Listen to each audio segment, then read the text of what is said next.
Nnọọ n'ihe ọmụmụ nke ụbọchị tata, abụ m Adaora Onyekele. N'ụbọchị tata aga m akụziri gị nkeji asụsụ, ya bụ parts of speech. Gịnị bụ nkeji asụsụ? Nkeji asụsụ bụ ọrụ mkpụrụ okwu na-arụ dịka ọnọdụ, ụda na nghọta ya siri dị n'ahịrịokwu ebe ọ dị. N'asụsụ Igbo anyị nwere nkeji asụsụ 10, ha bụ ndị a.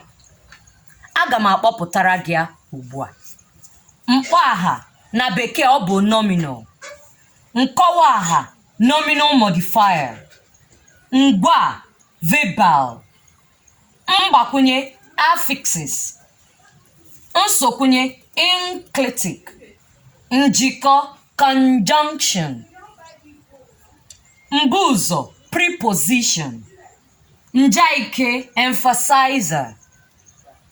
Ntimkpu interjection. Nkwuwa adverb. Daalụ maka isonyere m n'ụbọchị nke tata. Ụbọchị ọzọ anyị ga-ewere ha n'otu n'otu kọwaa ha nke ọma. Ka ọ dị ụbọchị ọzọ, ka emesịa.